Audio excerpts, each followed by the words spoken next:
So I want to hear what Chris Paul has to say. I'll be real with you guys.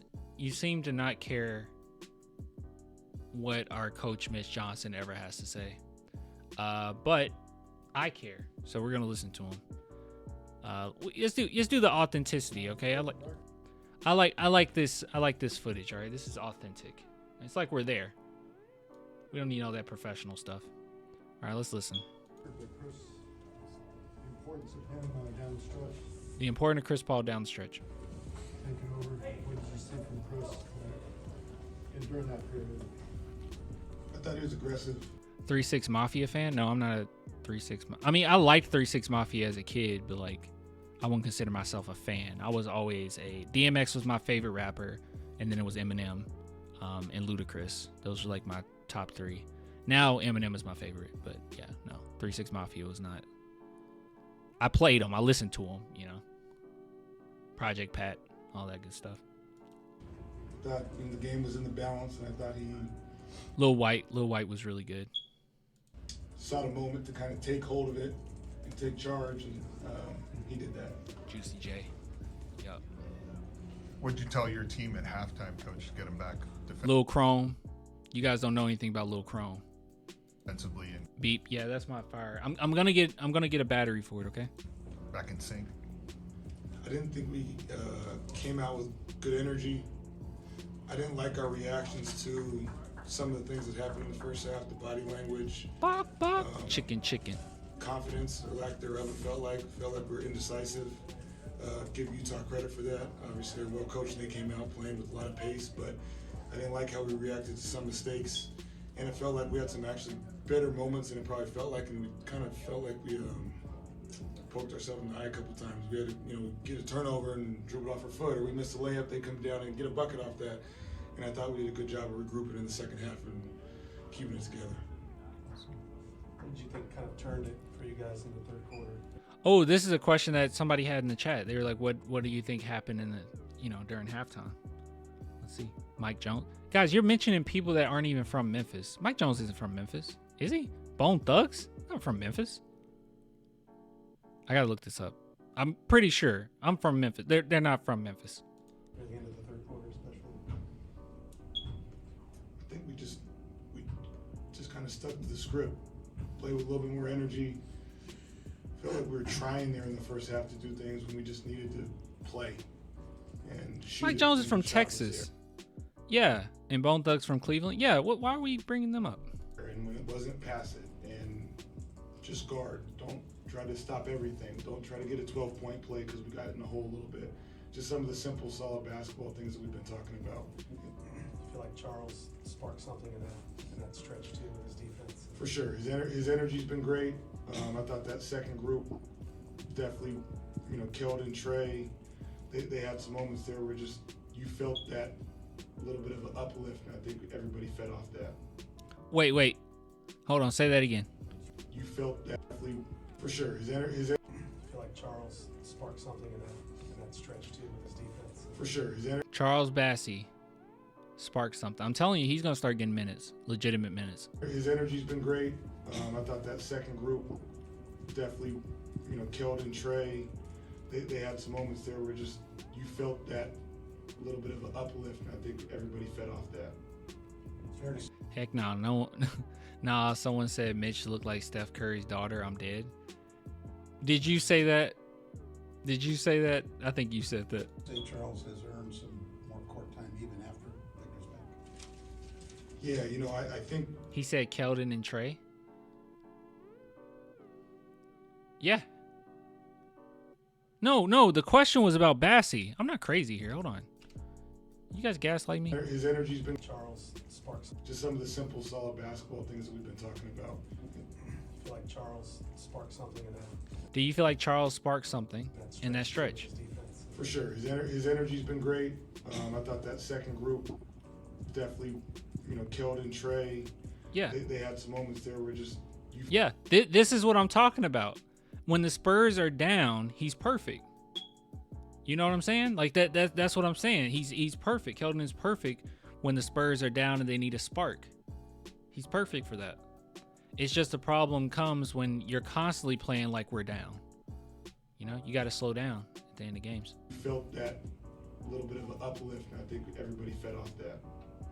Fair to say Charles has earned some more court time even after Victor's back. Ooh, has he earned minutes? That's a tough question. I don't think he can just answer that.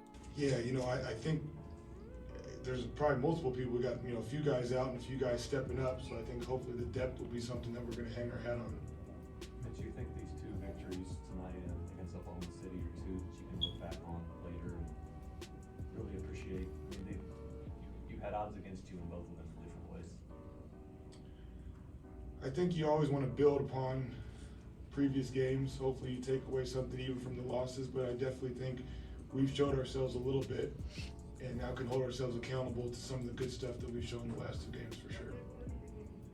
What are your thoughts on Steph and Harrison's performance? I thought Harrison was steady. I thought in the first half he was probably the one guy that felt like he was kind of just Harrison was great. keeping us afloat when we felt a little out of sorts. And again, he probably, because of Chris's presence, rightfully so, but doesn't always get the attention for being that steady hand, and he's kind of secondary in that veteran role for us. And who's the second one? I'm sorry. Yeah, Steph he makes a lot happen, and he's learning through his mistakes and making plays all at the same time, and he's dynamic. He lit up talking about Castle. What the heck? 8 wins now, Mitch. Last year, the 8th win came on Where's this video from? Spurs reporter posted it on Twitter. January 20th. Just, from one year to the next, to this point, the improvement in terms of the wins, coming in that column. Just get your thoughts on that. Yeah. Thought I didn't have to talk about that one last year, but we knew we were a better team than that last year. We got into a rough patch, and we were a young team. We kind of spiraled, and it's just nice to see the growth. Pop always talks about the process and not skipping steps, and you see, obviously the veteran presence, but these young guys maturing before our eyes a little bit. Hopefully we can continue to keep that momentum going. Coach, you were 5 for 21 in the first half from 3-point territory, and you always say, defense keeps us in games. What turned that around? Did you talk about that at all, that, you got to keep shooting? Yeah, and we didn't make many more in the second half. I think what we did a good job of was we attacked the paint. I think the last game we had 6 points in the paint in the first half against them, and Dang. we shot 46 free throws tonight, which, is a testament to our aggressiveness. I think we kind of flipped the game. I think last game they beat us, they shot a bunch of free throws, so I think that's a testament to our guys being physical and staying with it and kind of. Blazin', where have you been? Well, Clan, I'm gonna subscribe again. It sounds like you want them to win again. Glad to have you back. How long have you been gone? I've been wanting them to win. How long have you been gone, my man? I've said this season I don't care. Like I'm gonna cheer for us to win. The only time I really wanted us to lose was to get Wemby, and that was the one season where everyone was losing their minds. Everybody was losing their minds. They were like, "No, we have to win. It's the mentality. You can't just do it just because you may possibly get." Like, come on. You can't want us to lose. It's not a guarantee if you get Wemby. That's not guaranteed. That really bothered me. I don't know. Last season, I don't know if I said I wanted us to lose. I think I was more okay with the losing. I don't think I wanted us to lose. I thought we lost way more games than I thought. I was expecting us not to be that good, though. I thought everyone's expectations was a little too high getting Wemby. But yeah, dude, I haven't wanted us to lose since the Wemby sweepstakes. So you say you left last year. I have no idea what you're talking about. Trying to impose our will, especially when you're not making shots. You were being realistic about expectations. Yeah, I wasn't like this season. I said we're going to win 44, and that might be kind of crazy. That might be a crazy expectation, but I'm trying to be realistic here. I was with you the year before we got Wemby. Then yeah, okay, then yeah. Yeah, Blazin', dude. I was right. You should have came back right when we got Wemby. You should have came back and said, okay, you're right. You're right. We should have lost. I see why you wanted us to lose. Of course I wanted us to lose. You kidding me? So because you're running that motion offense, do you actually tell them, I want you cutting more now? Yeah, and cut, screen, pass, make the shot. But, we're just trying to keep the integrity of our spacing and create an advantage and play offense, share the ball, not play in a crowd. It's all the same stuff we've been building now for a few years, and I think we're just starting to finally have some of that stuff come together. All right. Next order of business. Chris, you've been around long enough to know that after a really good win against a good team, it's important to get the next one after that. Is that something you talk to your teammates about? Yeah, we just talked about what I said last game as far as consistency. You know, and we beat this team in Utah. They beat us here. So came out flat, wasn't making any shots. And Charles Bassey and Trey Jones, that energy that they brought in the third quarter, along with all those other guys, but that was big for us. It almost looked like you were directing Steph in real time. You were coaching him in the moment whenever you set that pick and roll for him. Can you kind of take us through that play? He might not even know what play we're talking about. I told y'all last time I'll be talking to Steph all game long. You know what I mean? Just because it's crazy for him to be a rookie.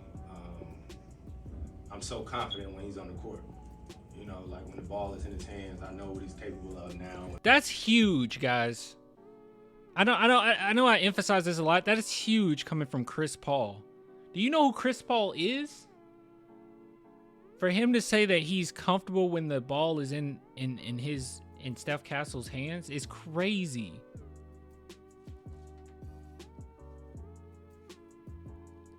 That's crazy.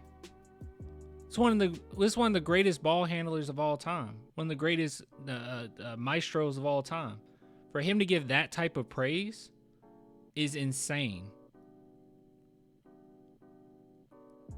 I don't know. Good night, Clan. It's good to hear your positivity is back. Looking forward to watching your videos again. Blazin', why were you gone so long? Come on, man. Jeez. By me saying I want the Spurs to lose, I don't even think I was being negative there. I was just saying that we have a chance to get Wembanyama. I don't know. When being a screener and all that stuff. So good night. Good night. Just telling him what I see. I saw how they was guarding me, and I know his aggression and how he can get to the goal. I just told him to protect himself. He going up there trying to turn sideways and dunk it. I said, just take the layup. Just take the layup. How did your thumb feel tonight? Was it in the way at all, or? Nah, I tried not to steal the ball or reach. I don't know if I got any tonight either. Any steals. No, he's not referring to the Keldon hate. He was referring to me wanting us to lose. He said earlier, I'm glad that, you don't want us to lose anymore. That was back before we got Wemby. Oh, shoot. I'll take it. I don't know. Sometimes once you get out there and you start playing, just takes over. So I'm cool. I know you probably don't think about this, but you've been in the league a long time, but these last couple games are games that easily could have gotten away. Are they games that you almost feel like you stole in a way or got away with? Nah, not still. No, dude. No, there's no still. He said last game that you're supposed to win, right? You should have that mentality that you're gonna win. There was no stealing, get away from us. No, we won this. It's ours. Say it with your chest. I love close games, end of games. I think I get frustrated. Clan, you got to update these? All right, I'm going to update it right after this. When we do lose close games, right? Because I know clock management. I know, the plays, the shots that I want to get or anything like that. Defensively, if you watch the best teams in the league, the last 3-4 minutes of the game is a totally different game, right? You got a package that you want to go to. If your defense didn't suck all game long, you sort of lock in, you know what I mean? So that's, I think, what I try to bring to the team. You guys have done that these last two without Victor, without Devin, without Jeremy.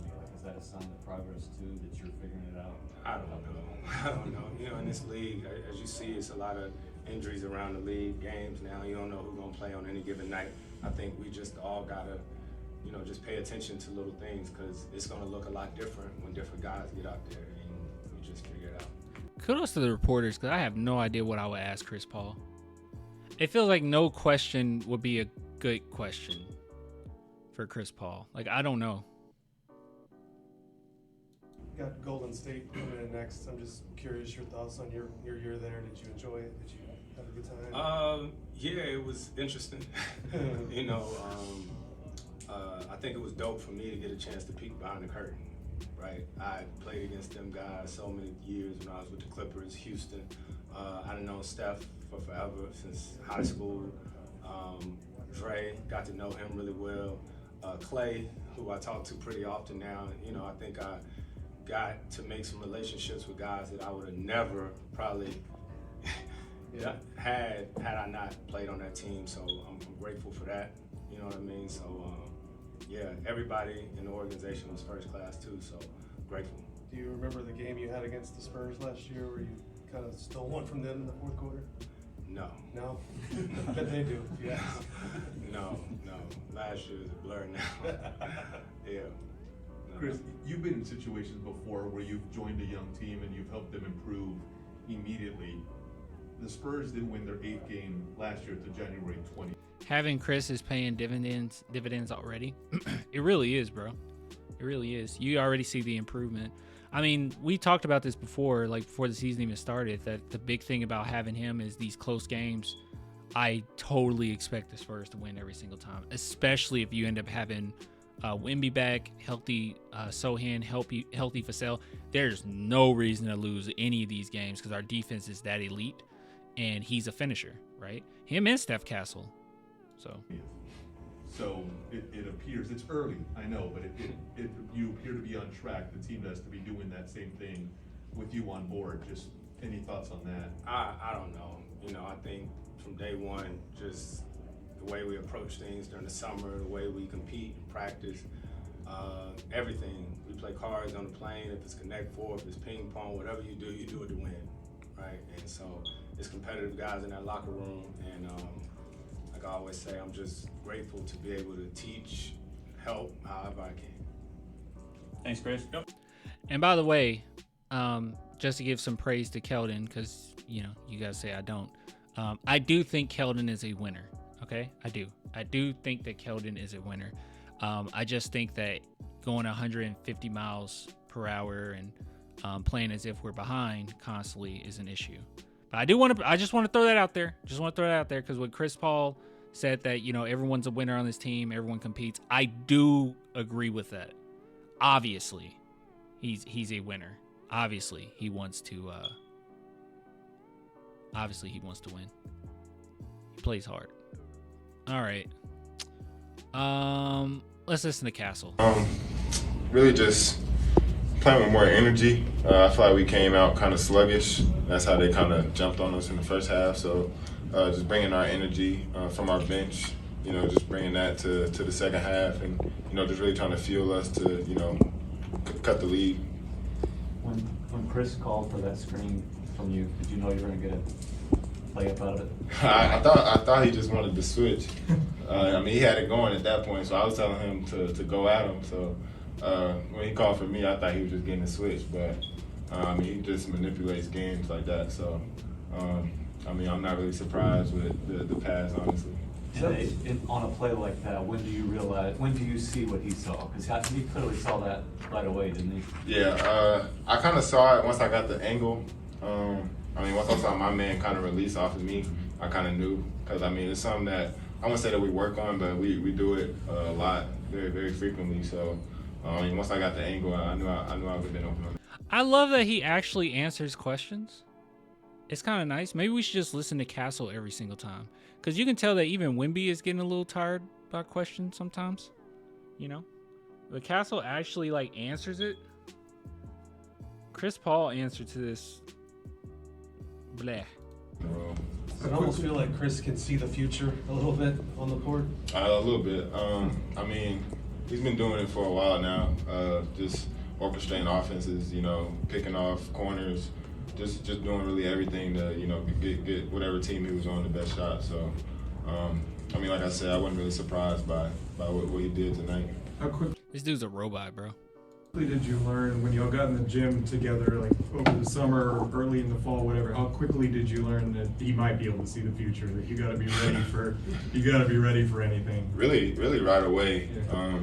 I mean, when he first came in, I was able to just sit on the sideline. He does sound like D Rose.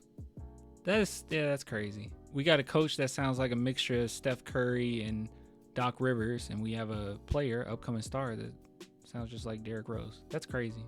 And watch, because I was still out with my wrist injury, so I was able to just watch, you know, how he sees the floor, what passes he's looking at, you know, the mismatches that he's going for. So, I mean, I knew his abilities before he came on our team, but it's obviously different to see, you know, in first person. He's so mature. If he said that he had a wife and kids, would you guys be shocked?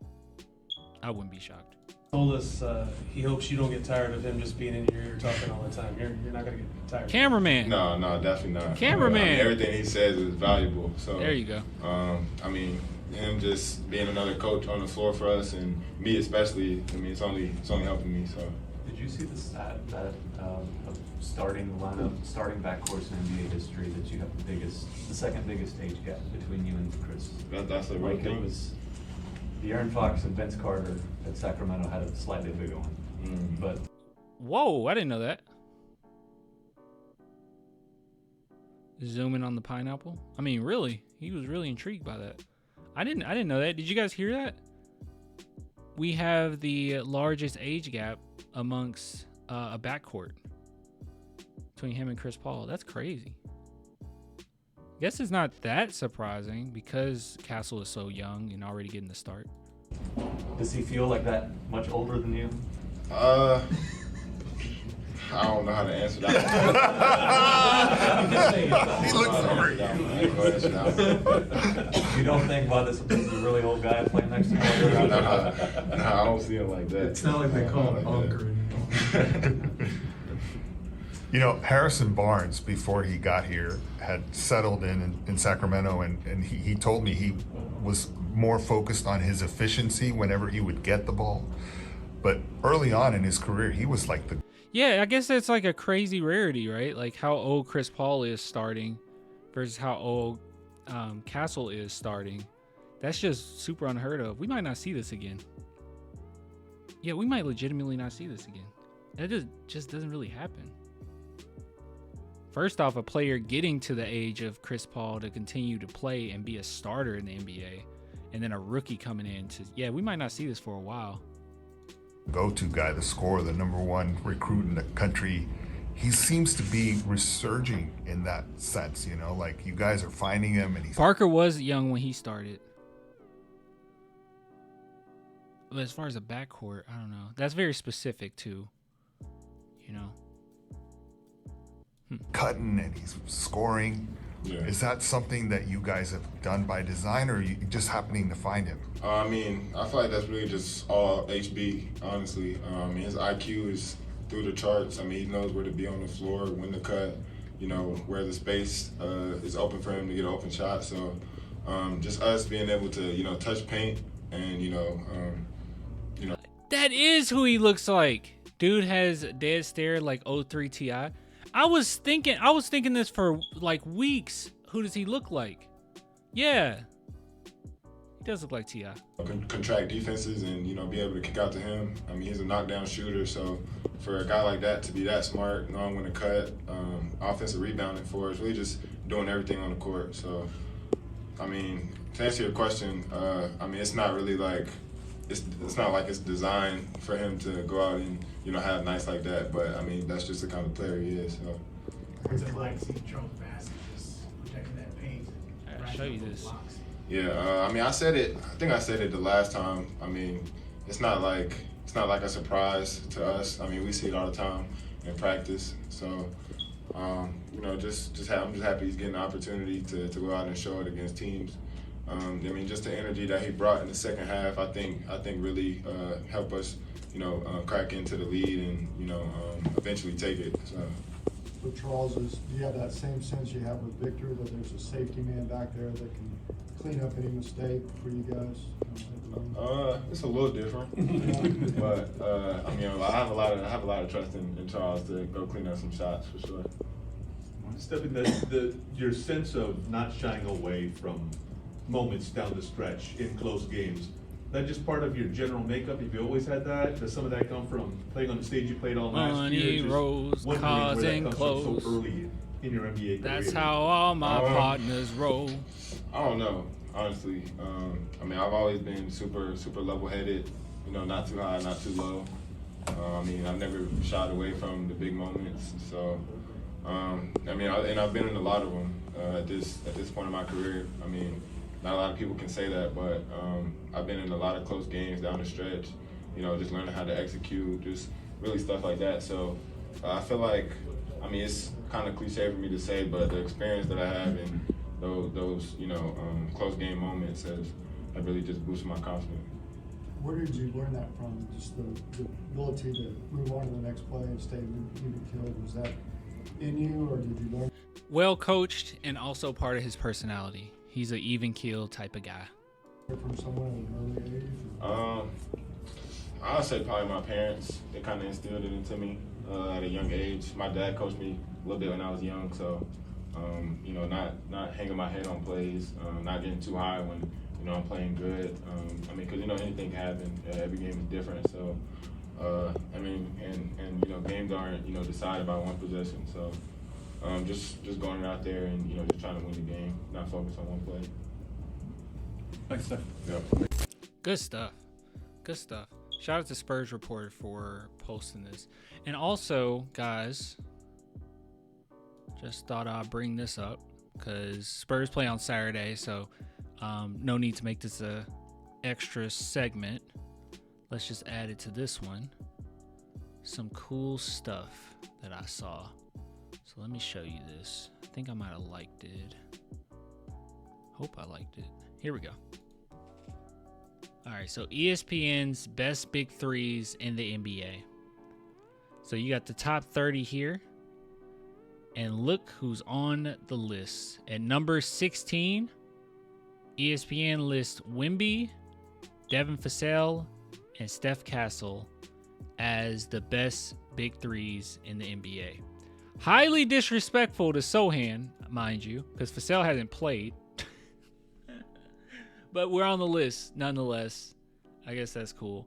I mean, well, look, everyone was going to be on the list, right? I'm pretty sure they've done every team. I don't think any team had two, but we're right in the middle. So the fact that these three have not really played together at all, but they still gave us right and dead center is pretty cool. Hold on. Is there any more? Or is this behind a paywall? Nah, it's behind a paywall. All right, it's behind a paywall. But, you know, nonetheless, good stuff there.